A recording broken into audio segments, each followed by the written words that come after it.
بیوی غصے سے پیر پٹختی کمرے میں داخل ہوئی اور اپنے شوہر سے بولی، اس ڈرائیور کے بچے کو آج اسی وقت نوکری سے فوراً نکال دو۔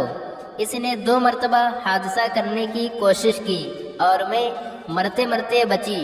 شوہر بولا، کوئی بات نہیں، ڈرائیور کو ایک موقع اور دے دو۔ استاد شاگرد سے، دوسروں کی مدد کرنا ہمارا فرض ہے۔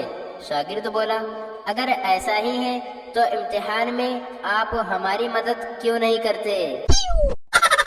ایک غائب دماغ پروفیسر بس کے انتظار میں کھڑا تھا۔ جب کافی دیر تک بس نہ آئی تو انہوں نے سوچا کہ کیوں نہ کسی سے لفٹ لے لی جائے۔ اتنے میں ایک نوجوان موٹر سائیکل سوار وہاں آ کر رکا اور ان کو بٹھا لیا۔ روڈ پر پروفیسر اترے اور بولے، شکریہ نوجوان۔ نوجوان نے ہنس کر جواب دیا، کوئی بات نہیں ابا جان۔ مالک نوکر سے، منّے کو ہوا کھلا لاؤ۔ نوکر بولا، منّے کو بھوک نہیں ہے مالک، ابھی ابھی اس نے دودھ پیا ہے۔ ایک آدمی نے دوسرے آدمی سے پوچھا، معاف کیجیے، یہ گدھا آپ کا ہے؟ دوسرے نے کہا، جی نہیں، یہ گدھا میرا نہیں ہے۔ پہلے نے کہا، تو یہ آپ کے پیچھے پیچھے آ رہا ہے۔ دوسرے آدمی نے کہا، میرے پیچھے تو تم بھی آ رہے ہو۔ ایک شخص بس میں سفر کر رہا تھا۔ اس کے ساتھ والی سیٹ پر ایک طالب علم بیٹھا ہوا تھا۔ طالب علم کا ہاتھ اتفاق سے اس کی جیب کے ساتھ لگ گیا۔ اس شخص نے پوچھا، تم کیا کر رہے ہو؟ طالب علم نے جواب دیا، میں گورنمنٹ ڈگری کالج سے FSC کر رہا ہوں۔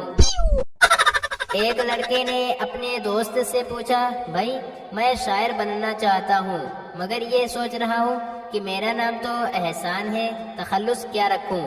دوست نے جلدی سے مشکل آسان کر دی اور بولا، تم تخلص فراموش رکھ لو، اس طرح لوگ تمہیں احسان فراموش کے طور پر خوب پہچانیں گے۔ ایک پتلی سڑک پر 2 کاریں آمنے سامنے کھڑی ہو گئیں۔ دونوں میں سے کوئی بھی ڈرائیور پیچھے ہٹنے کو تیار نہ تھا۔ ایک ڈرائیور نے یہ ظاہر کرنے کے لیے کہ وہ کار پیچھے نہیں ہٹائے گا، اخبار پڑھنا شروع کر دیا۔ دوسرے ڈرائیور نے شیشے سے باہر منہ نکالا اور کہا، جب اخبار پڑھنے سے فارغ ہو جانا تو مجھے دے دینا، میں بھی پڑھوں گا۔ گاہک دکاندار سے، آپ کے پاس چوہے مار دوا ہوگی؟ دکاندار نے پوچھا، آپ خود لے کر جائیں گے؟ گاہک جل کر بولا، نہیں، چوہوں کو آپ کے پاس بھیج دوں گا۔ ایک دھوکے باز شخص نے مشہور کر دیا کہ جو شخص اسے 5 روپے دے گا وہ اسے جنت کا ٹکٹ دے گا۔ چنانچہ بہت سے لوگوں نے ٹکٹ خریدا۔ دھوکے باز کافی مالدار ہو گیا۔ ایک دن وہ اپنے کمرے میں نوٹ سجائے اپنی دولت شمار کر رہا تھا کہ اچانک ایک شخص کھڑکی کے راستے اندر داخل ہوا اور ریوالور تان کر بولا، خبردار، یہ ساری دولت میرے حوالے کر دو۔ دھوکے باز چلایا، بکو مت، اگر تم نے مجھے لوٹا تو یقین جانو کہ تمہارا ٹھکانہ جہنم ہوگا۔ وہ شخص بولا، ناممکن ہے، میں نے پہلے ہی تم سے جنت کا ٹکٹ خرید رکھا ہے۔